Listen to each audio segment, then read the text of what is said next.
பரப்பன அக்ரஹாரா சிறை கண்காணிப்பாளர் அனிதா அதிரடியாக இடமாற்றம் செய்யப்பட்டுள்ளார்.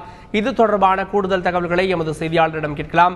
பாரதி, வணக்கம். சொல்லுங்க, சிறை கண்காணிப்பாளர் அனிதாவினுடைய இடமாற்றத்திற்கான காரணம் என்ன? அவர் வேறு எங்கு மாற்றப்பட்டிருக்கிறார்? அதாவது பெங்களூரு பரப்பன அக்ரஹாரா சிறையில் தொடர்ந்த ரூபா வெளியிட்ட அறிக்கையில் குற்றச்சாட்டு தெரிவித்தார். இந்த குற்றச்சாட்டு தொடர்ந்து கர்நாடக சிறைத்துறையே பரபரப்பாக ஆகியது. குறிப்பாக சொல்ல வேண்டும் என்றால் பெங்களூருவின் சிறைத்துறை பெங்களூரு சிறையில் இருந்த பெங்களூரு சிறை மற்றும் அதே போல தும்கூர் பெண்கள் சிறையின் டிஐஜி கண்காணிப்பாளராக இருந்த டிஐஜி ரூபா அவர்கள் அதிரடியாக இடமாற்றம் செய்யப்பட்டார் என்றால் அவர்தான் இந்த குற்றச்சாட்டு உட்பட்டவர்.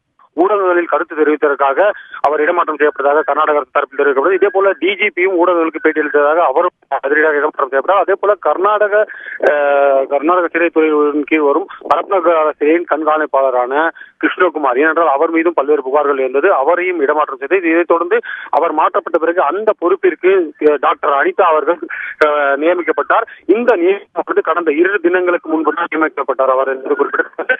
இந்த நியமனம் செய்த பிறகு உடனடியாக அடுத்த நாளை, அதாவது அவர் பொறுப்பேற்க வரும்போது கர்நாடக இந்த பரப்பன அக்ரஹாரா சிறையில் உள்ள கைதிகள் அவருக்கு எதிராக கோஷங்களை இருந்தது. ஏனென்றால் அவர்தான் அதிமுக பொதுச்செயலாளர் சசிகலா அவர்களுக்கு பெரும் உதவியாக இருந்ததாகவும் அவர்கள் தெரிவித்தார்கள். அதே போல மீண்டும் தங்களுக்கு கிருஷ்ணகுமார், அதாவது பழைய சூப்பரண்டான கிருஷ்ணகுமார் அவர்கள் வேண்டும் என்ற ஒரு கருத்தையும் அவர்கள் தெரிவித்து காலை ஒரு குறுக்கணிப்பில் ஈடுபட்டிருந்தனர். இந்த நிலையில் நேற்று கர்நாடக அரசு சார்பில் அமைக்கப்பட்டிருந்த விசாரணை குழுவானது சிறையில் வந்து ஆய்வு நடத்தியது.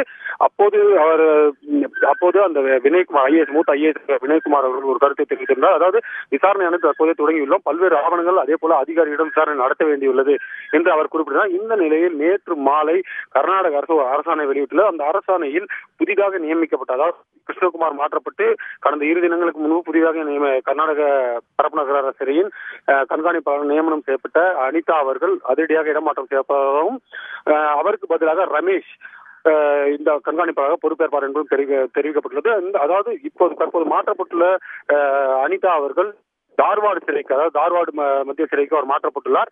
அங்கு கண்காணிப்பாளர் பொறுப்பில் இருந்த ரமேஷ் அவர்கள் தற்போது பெங்களூரு சிறைக்கு இடமாற்றம் செய்யப்பட்டுள்ளார் என்பது குறிப்பிடத்தக்கது.